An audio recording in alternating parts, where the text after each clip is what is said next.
वाह वाह रचना ये जगत की मीता, कुछ कहन कथन नहीं जावे। जहाँ से पूछो सुख की साजन, तो ही दुख दिखलावे। वाह वाह रचना ये जगत की मीता, कुछ कहन कथन नहीं जावे। जहाँ से पूछो सुख की साजन, तो ही दुख दिखलावे। हमारे गुरुदेव महात्मा मंगत राम जी महाराज वाणी में ये समझा रहे हैं कि इस संसार में जिससे भी पूछा जाए कि क्या वो सुखी है, तो हर कोई यही कहता है कि उसका जीवन दुखों से भरा हुआ है। हे प्रभु, ये कैसी रचना है जहाँ सिर्फ दुख ही दुख है, जो जीव का पीछा अंत समय तक नहीं छोड़ते। इस प्रश्न के उत्तर में सतगुरुदेव फरमा रहे हैं, जिस जन निर्मल कीरत पाई, एक नाम पूरन भगवंता, मंगत तिस जन शांत परापत, तत्परस पुरख अनंता। जिस जन निर्मल कीरत पाई, एक नाम पूरन भगवंता, मंगत तिस जन शांत परापत, तत्परस पुरख अनंता। गुरुदेव फरमा रहे हैं कि जिस जीव ने एक नाम और सतगुरु की कृपा प्राप्त कर ली, वो संसार के दुखों से ऊपर उठ गया, वो परम शांति को प्राप्त कर पाया। आज हम सतगुरुदेव की अपार कृपा से जीवन सुधार प्रसंग पर विचार करने जा रहे हैं। ग्रंथ श्री समता विलास में समता जीवन विज्ञान के अंदर पॉइंट नंबर 4 जीवन सुधार में वचन 1 में गुरुदेव समझा रहे हैं, जन्म से लेकर हर जीव अपने अपने शरीर के बंधन में आसक्त होकर विचरता है, यानी शरीरक कर्म करता है जिसका स्वरूप दुख या सुख है।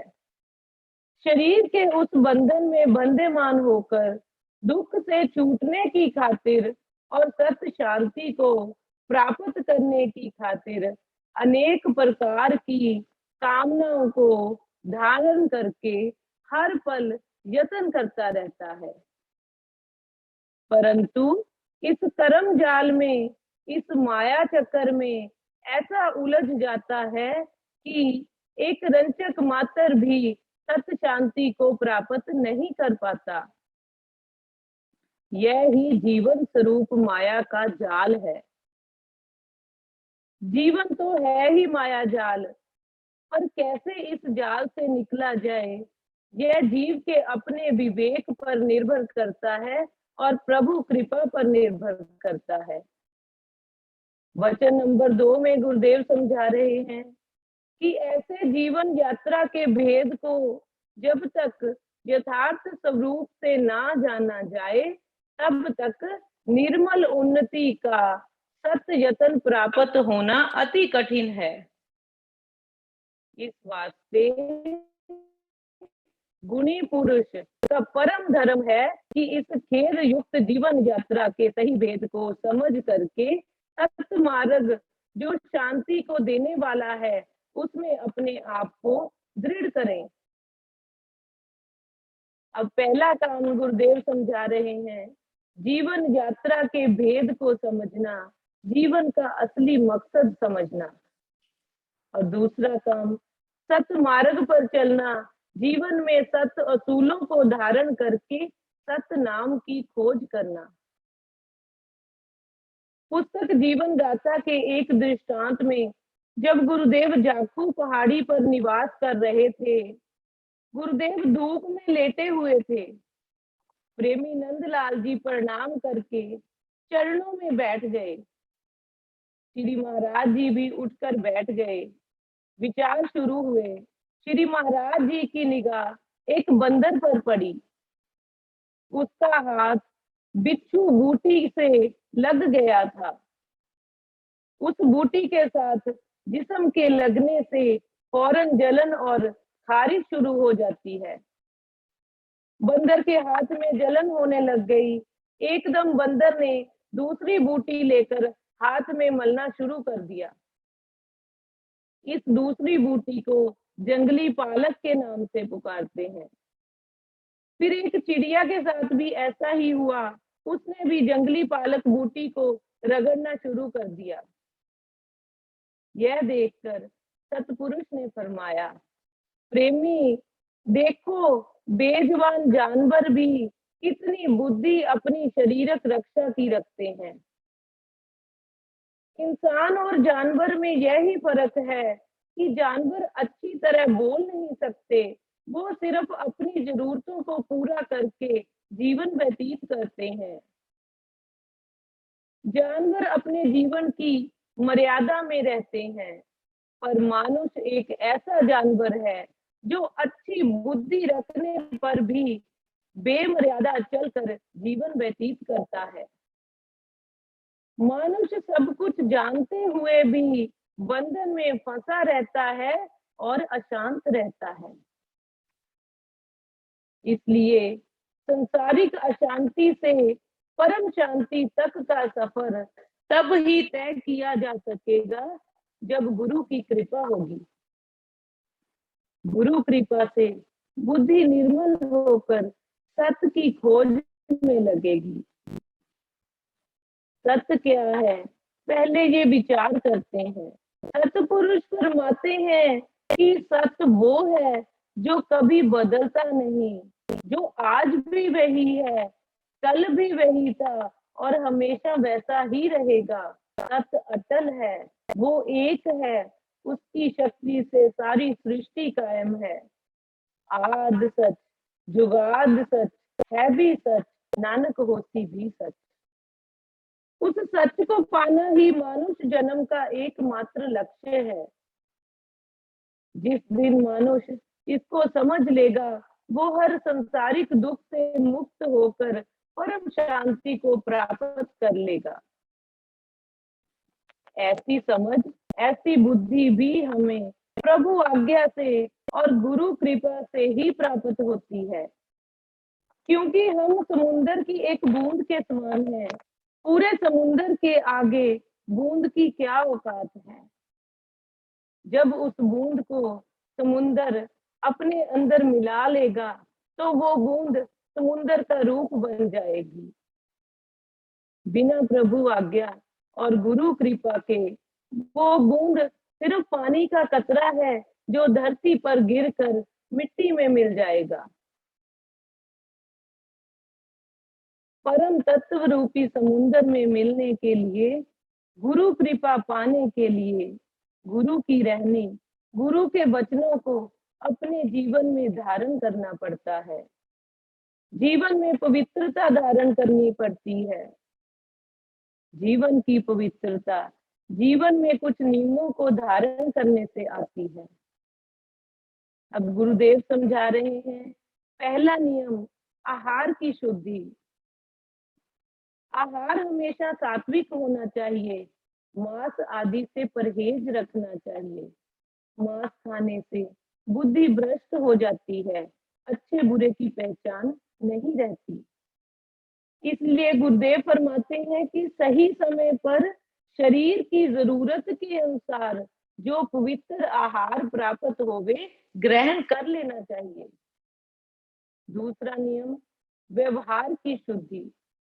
जीवन निर्वाह की खातिर हक की कमाई में ही संतुष्ट रहना चाहिए और दूसरों के प्रति अपना व्यवहार शुद्ध रखना चाहिए। कभी भी अपने मन, वचन और कर्म से किसी को दुख नहीं पहुंचाना चाहिए। मन में किसी के लिए गलत ख्याल भी नहीं लाना चाहिए। ऐसा करने से हमारा व्यवहार अपवित्र हो जाता है। तीसरा नियम, संगत की शुद्धि। हमेशा श्रेष्ठ आचरण वाले लोगों की संगत करनी चाहिए। गुरुदेव ने वाणी में भी समझाया है, इस सागर संसार में सुनियो एक उपाय,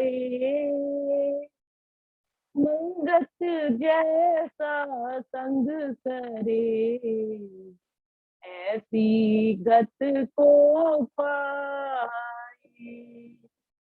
इसलिए सत्पुरुषों की संगत करके शुभ विचारों को धारण करना चाहिए।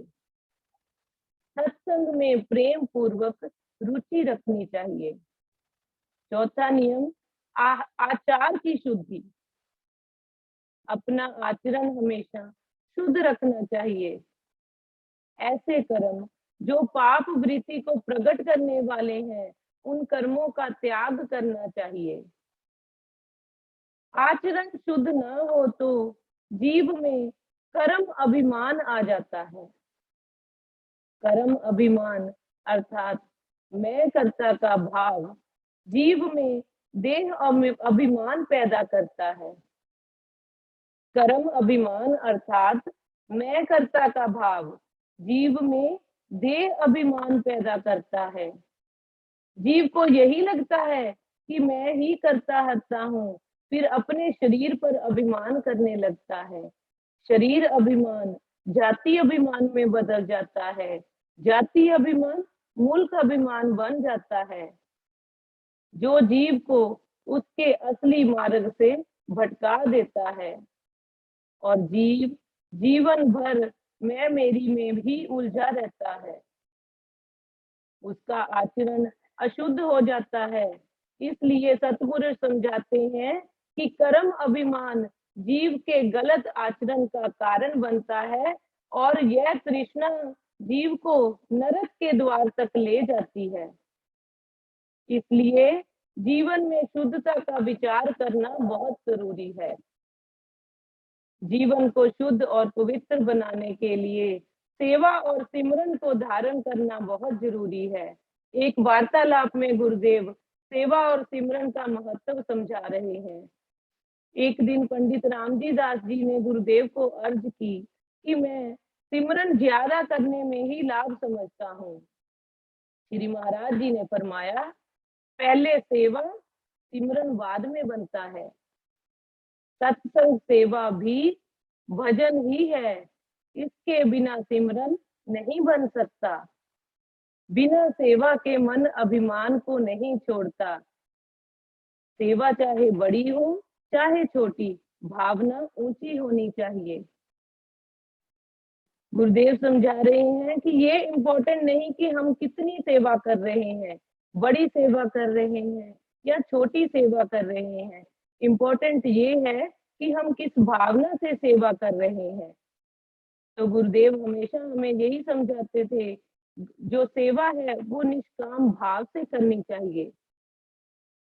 निष्काम भाव से सेवा करने से मन झुकना सीखता है और मन सिमरन में लगने लगता है। अंत में सार निर्णय यह ही है कि जीवन सुधार के लिए सबसे पहले जीवन के असली मकसद को समझना जरूरी है। वो मकसद है आत्मा का परमात्मा के साथ मिलन। आत्मा परमात्मा के साथ कब मिल पाएगी? जब कामिल गुरु की शरण हमें प्राप्त होगी। फिर हमें गुरु की शिक्षा के अनुसार अपने जीवन में पवित्रता लानी होगी और पूरे संयम के साथ अपना आचार व्यवहार, आहार और संगत को शुद्ध बनाना होगा। फिर मन को काबू में लाने के लिए सेवा के भाव को अपने जीवन में उतारना होगा। फिर गुरु के बताए बीज मंत्र का अपने हर श्वास के साथ सिमरन करना होगा और अपने जीवन को सत्कर्मों में लगाना होगा। सेवा, सत्कर्म करते हुए, सुबह शाम सिमरन अभ्यास करते हुए हम अपने जीवन को असली लक्ष्य की तरफ मोड़ सकते हैं। सिमरन को अपने जीवन का आधार बनाकर एक दिन हम अपने लक्ष्य को ज़रूर पा सकते हैं।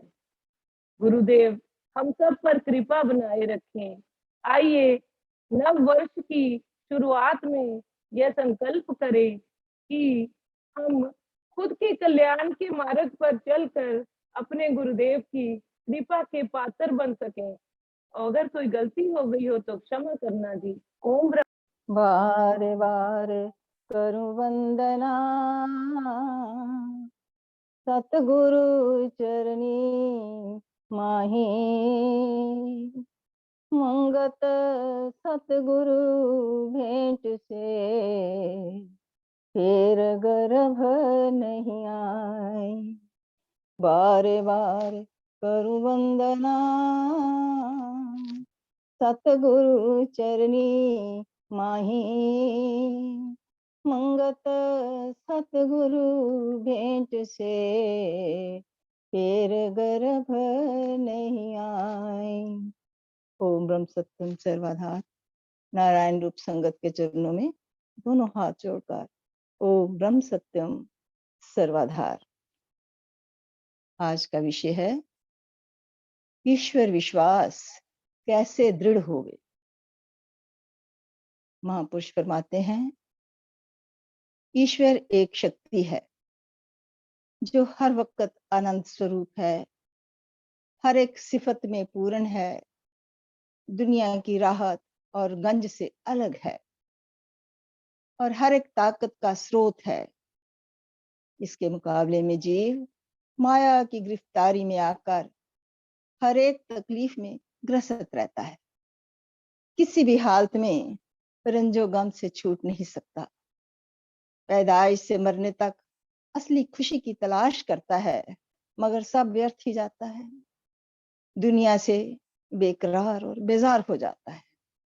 इस बेकरारी और बेजारी को अबूर पाने की खातिर, यानी कि काबू पाने की खातिर ईश्वर भक्ति या विश्वास का होना बहुत ही आवश्यक है। जब तक विश्वास धारण ना किया जाए तब तक झूठी दुनिया की तमन्ना कम नहीं होती, बढ़ती ही जाती है। दिन रात बड़ी से बड़ी कोशिश करके भी गफलत की गिरफ्तारी में मनुष्य आ ही जाता है और असली खुशी को हासिल नहीं कर सकता। इसलिए जो असली विश्वास है वो कैसे आए? वो तो सतगुरु के मिलाप से ही आता है। महापुरुष फरमाते हैं, कई बार प्रश्न उत्तर में पूछा विश्वास किसको आ सकता है? कहते या ज्यादा उच्च अवस्था वाले को या मूर्ख को। लेकिन महाराज जी ने जो बीच वाले हैं उनको नाराज नहीं किया।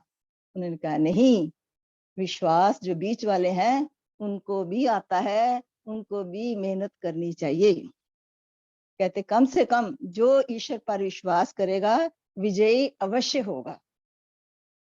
सीधे रास्ते पर नहीं चलेगा तो भी, फिर भी अगर विजयी ना भी हुआ तो भी उसको रास्ता मिल जाएगा कि उसको, लेकिन विश्वास में दृढ़ता मिलनी चाहिए, उसका मार्ग जरूर सरल हो जाएगा। तो इस प्रकार इस विश्वास के लिए यत्न तो हमें करना ही पड़ेगा। लेकिन यत्न कैसे होए? यत्न से ही रतन है। तो महापुरुष इसका बहुत अच्छा सूत्र बता रहे हैं, यत्न से ही कल्याण प्राप्त होती है।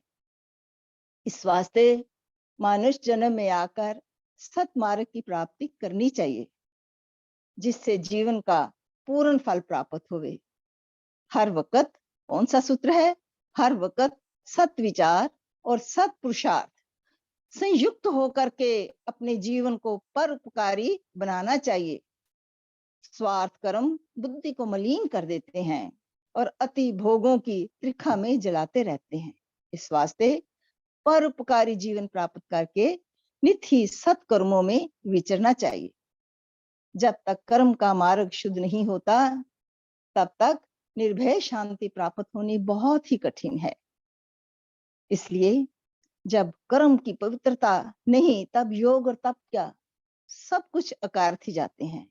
निर्मल कर्म को धारण करके प्रभु का विश्वास दृढ़ हो जाता है और प्रभु विश्वास से कर्म जाल की आसक्ता नाश हो जाती है, यानी कि प्रभु प्रायणता में दृढ़ता प्राप्त हो जाती है। इसलिए प्रभु का दृढ़ विश्वास बहुत ही आवश्यक है। वाणी में महाराज जी फरमा रहे हैं, प्रभु चरणी विश्वास बेओ, जग से उपरस होवे, मंगत भगति मूल ये, कोई हर जन हिये परोए। प्रभु चरणी विश्वास बेओ, जग से उपरस होए, मंगत भक्ति मूल ये, कोई हर जन हिये परोए। जिस जीव को प्रभु के चरणों में बहुत विश्वास हो जाता है, दृढ़ विश्वास होता है, जग से वो उपरस हो जाता है। संसार की हर चीज उसको तुच्छ लगने शुरू हो जाती है, संसार से उसको वैराग हो जाता है। यही एक भक्ति का अंकुर है जो उस समय उस जीव के अंदर आ जाता है।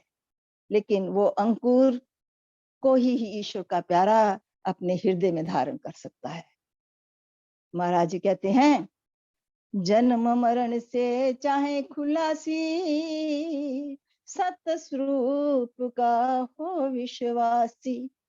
अगर तू मोक्ष चाहता है, जन्म मरण से तू मुक्ति चाहता है, तुझे सत स्वरूप उस परमपिता परमेश्वर के चरणों में दृढ़ विश्वास करना ही होगा। कैसे कैसे? सत्य कथा नित सत्संग प्रीति, सत्पुरुषों की विचारे नीति। नित प्रति सत्यता का श्रवण करना चाहिए। सत्संग को बहुत प्रीत के साथ, बहुत स्नेह के साथ, प्रेम के साथ सत्संग को सुनना चाहिए। वहां पर सत्पुरुषों के जो बताई हुई बातें हैं, उनके जो इतिहास हैं, उनके जो विचार हैं, उनको धारण करना चाहिए। तभी जाके आपको ऐसे मुक्ति हो सकती है, तभी उस परमपिता परमेश्वर के चरणों में आपका ध्यान लग सकता है। तो इसके लिए महाराज जी कहते हैं क्या करना चाहिए? अपना जीवन नित्य अंतर देखें, पाप कूप के नित्य करे लेखें। अंतर्मुख होकर या नित्य प्रति अपने जीवन को निरीक्षण करना चाहिए, देखना चाहिए कि मैं कहाँ स्टैंड हूँ। जो कि रोज हम पापों का घोड़ा जो हमारा इतना भरा हुआ है, नित्य प्रति उसका लेखा देखना चाहिए। लेकिन इसका छुटकारा, इन पापों से छुटकारा हम कैसे कर सकते हैं?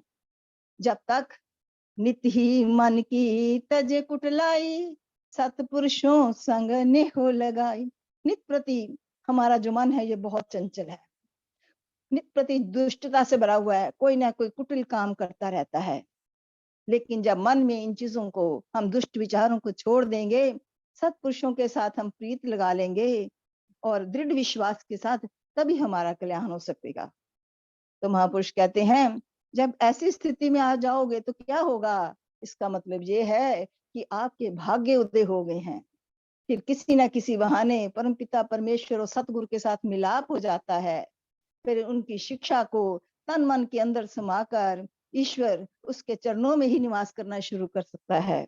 लेकिन इसके लिए बहुत सी बातों का ध्यान गया। महाराज जी कहते हैं, कूड़ भरमन सकल चित नासे, हर जन पाया सत्य विश्वास से। झूठा जो भ्रम में ये जो मन है हमेशा भटकता रहता है। ये जो मन की जो भटकना है वो क्यों है? क्योंकि हमारी जो बुद्धि है संशय में भरी रहती है, संशयात्मक बुद्धि है। लेकिन जो ईश्वर का प्यारा है, जब सत्य विश्वास धारण करता है, उसकी ऐसी स्थिति नहीं रहती। वो क्या करता है फिर? मन को एक थाई लगाया, अनेक भरमन का मूल चुकाया। अपने मन में वो स्थिरता लगा, उसका मन स्थिर हो जाता है। कई जन्मों से भटका हुआ है, कई भ्रमों से भटका हुआ है, इसलिए जो उसके मूल को कैसे चुकाना ही है। उसका मूल्य तभी चुकाया जा सकेगा जब हम अपने मन को स्थिर रखेंगे, मन को डावाडोल नहीं करेंगे और दृढ़ विश्वास अपने प्रभु के चरणों में रखेंगे। साचा ठाकर सत कर्मानी, सत विश्वास पायो ज्ञानी। जो सत विश्वासी पुरुष है फिर वो ज्ञानवान हो जाता है, क्योंकि उसके पता लग जाता है इस दुनिया में सच तो एक ईश्वर ही है, उसको ही मानकर चलता है। ये अनुभव होना शुरू हो जाता है कि झूठा संसार है, सच करतार ही है। फिर क्या करता है, जितने भी उसने पाप ये होते हैं नित प्रति अपने पापों का निवारण करना शुरू करता है। जो भी वो कर्म करता है सत्कर्णी लेकर अपने हृदय में धारण करता है। छिन छिन प्रभु की टेक लखाई, नित्य अरदास चरण कंवल ध्याई। हर पल जो भी काम करता है हर क्षण अपने ईश्वर को समर्पित करता हुआ करता है, उसी का सहारा लिए करता है। वो कहता है कि हे ईश्वर, बस मैंने तेरी ही टेक है। तू बस उसके चरणों में यही अरदास करता है, बार बार यही अरदास करता है, हे प्रभु मेरा ध्यान तेरे चरणों में लगा रहे और मेरा विश्वास दृढ़ होता जाए। ऐसा करते करते संसार से तो वैराग हो भी जाता है, उसके अपने मन में व्याकुलता आ जाती है। जब ऐसी व्याकुलता आ जाती है उसके मन में, ये किसको आती है, सिर्फ ईश्वर के प्यारे को आ जाती है। जो जो विश्वास में दृढ़ता आएगी मन में व्याकुलता भी और बढ़ती जाएगी। फिर वो प्रभु की महिमा को, उसी को वो सत मान कर चलता है। उसको पता लग जाता है मेरे 3 काल में कौन रक्षा करने वाला है। 3 काल रक्षक पहचानी, उसको ये पहचान हो जाती है भूत वर्तमान भविष्य कोई भी समय में जो ईश्वर है जो मेरी एक रक्षा कर सकता है, बाकी सारा संसार सारे रिश्ते झूठे हैं। आनंद स्वरूप जब भेद विचारा, आवे विश्वास प्रभु चरण आधारा। आनंद स्वरूप उसे ईश्वर का स्वरूप नजर आना शुरू हो जाता है। इस गुप्त भेद का विचार उसने कर लिया जाता है, इतना दृढ़ विश्वास हो जाता है तो हर एक बात के लिए वो प्रभु के चरणों का आधार के सिवा से और कुछ नहीं नजर आता। हे प्रभु कृपा करो, मुझे अपने चरणों में ही रखना, मुझे अपने चरणों में ही स्थान देना।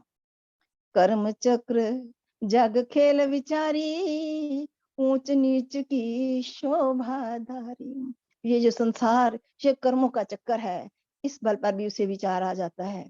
ऊंच क्या तो नीच क्या, ऊंचा तो वही है जो प्रभु के चरणों में लगा है, नीच क्या है जो इस ईश्वर से परे है।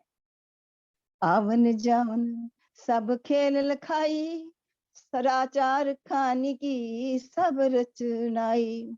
ये संसार में जो आना जाना है ये उस प्रभु ने खेल रचाया हुआ है। जो इस संसार में आता है अवश्य ही चला जाता है। चार खाने के जितने भी जीव हैं, कोई उड़ने वाले, कोई चलने वाले, कोई पानी में रहने वाले, जितने भी इस रचना के उसने रचना उसी की बनाई हुई है, वो सब आते हैं और अपना खेल खत्म करके ईश्वर के हुक्म से फिर वो चले जाते हैं। लेकिन सबके अंदर जो सबको प्रकाश कर रही है इस चारखानी जीवों के अंदर, वो सिर्फ एक आत्मा ही है।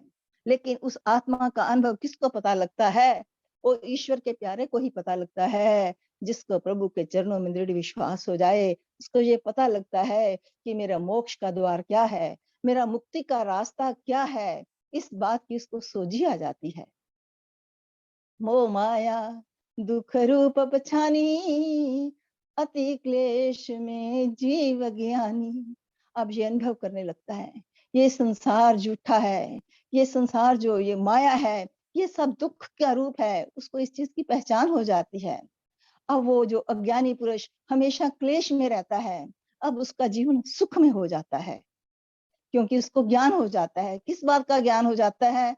निश्चय एक दिन चले निराशा, काल चक्र का देख तमाशा। निश्चय ही निश्चयात्मक बुद्धि हो जाती है। निश्चय ही एक दिन इस संसार से अवश्य चले जाना है। ये जो काल का चक्कर है ये तमाशा देख रहा है। इसके लिए मुझे एक छोटा सा दृष्टांत याद आ गया। एक आदमी सफर काट रहा था, उसके पास एक और आदमी जाकर बैठ गया, गप्पे लगा रहे थे। पूछा भी तू कौन है? उसने कहा मैं काल हूं। उस काल का नाम सुनते ही वो आदमी डर गया। उसने कहा नहीं, डरने की कोई बात नहीं है, मैं तो तुम्हारा दोस्त हूँ। उसने कहा कैसी दोस्ती? उसने कहा बता तुझे क्या चाहिए? कहता तूने मुझे लेने तो जरूर आना है, लेकिन एक बात है, जब भी तू आएगा तो मुझे जरूर बता देना कि मैं आ रहा हूँ। तो काल ने कहा, हाँ ऐसी बात है। समय बीतता गया, मौत का समय आ गया। जब काल आया तो उस व्यक्ति को बहुत गुस्सा आया। कहा था, तूने अच्छा दोस्त निकला, तूने तो मेरे साथ प्रॉमिस किया था, तूने मेरे साथ वायदा किया कि मैं तुझे बता दूंगा, तूने तुझे बताया ही नहीं। काल कहता, नहीं, मैंने तो तुझे हर बार बताया है, कितनी बार तुझे चेतावनी देने के लिए आया। कहता, वो कैसे? कहता, जब तेरे बाल सफेद हुए तब तो मैं ही था, जब तेरे दांत टूट गए तब भी मैं ही था, जब तेरी आंखों की दृष्टि गई तब भी मैं ही था, जब तेरा अब शरीर जर्जर हुआ तब भी मैं ही हूँ। इसलिए ये काल जो है संदेशा हमें देता रहता है, लेकिन हम इसको छुपाने की खातिर बहुत कुछ करते रहते हैं। इसलिए इस संसार में जो आया है उसने अवश्य चलना है। इसलिए काल ने तो अपना काम करता है। इसलिए महापुरुष कहते हैं, अपने जीते जी अपने सफर को लंबा मत करो। आखिर जो जीव है इसने उस परम पिता परमेश्वर के साथ मिल ही जाना है, लेकिन इसको ज्यादा लंबा सफर नहीं करना है, क्योंकि कुल स्वरूप में उसने उसी में दाखिल होना चाहिए। चाहे उसको 1 साल लगाओ, कितने जन्म लगाओ या 100 जन्म लगाओ, लेकिन आखिर आपने उसी के साथ ही मिलना है। इसलिए परम पिता से यही प्रार्थना है कि हम सबको अपने चरणों में दृढ़ विश्वास बख्शे, ताकि हम उस सत स्वरूप की खोज जो है हम करते रहें। इसी से ही हमारा जीवन जो है सुखदायी हो सकता है। मन का डोलन जो काल स्वरूप, दुख में फिरे गुणी मुनि भूप। ये जो मन का डोलना है ये भी काल का स्वरूप है। इस दुख में तो बड़े बड़े गुणवान ऋषि मुनि राजे महाराजे सभी इस दुख में कैद हैं, लेकिन वो नहीं समझ सकते कि अपने मन की स्थिरता बहुत ही लाजमी है। आखिरकार ये शरीर जो है ये राख हो जाना है, इसलिए इसका मान करना बहुत गलत बात है। इसकी मान बढ़ाई को बिल्कुल त्याग देना चाहिए। तुच्छ जीवन जग कियो विचारा, पायो विश्वास चरण कर तारा। जब इस जीवन का इस जग में आकर तुच्छ जीवन का जब हमने विचार किया, तब प्रभु के चरणों में विश्वास जो है वो अटल हो जाता है। कौन सा विश्वास? वही, संसार झूठा है, करतार सच्चा है। जो कुछ है उसी की शक्ति से हो रहा है। अपनी शक्ति से अपने बल से हम कुछ भी नहीं कर सकते। अपनी शक्ति से कुछ ना देखे, देखा रोम नहीं बने विषय के। अरे अपनी शक्ति से तो हम कुछ भी नहीं कर सकते, हम अपनी देह का एक रोम तक बना नहीं सकते। जो हम हैं, जो सारा संसार है, जो ईश्वर के अधीन है, उसकी रचना के अधीन है। इस चीज को हमने समझना है और प्रभु की महिमा को धारण करना है, उसको श्रवण करके उसको मनन करना है, उसको अनुभव करना है। महाराज जी कहते हैं, महापुरुष भी, मेरा मुझ में कुछ नहीं, जो कुछ है प्रभु तोर, तेरा तुझको सौंपते क्या लागत है मोर। अंतिम दोहे में महाराज जी कह रहे हैं, जगत का खेल विचारया, जब निर्मल बुद्ध के साथ, मंगत सब मिथ्या भया, बिना चेतन परगास।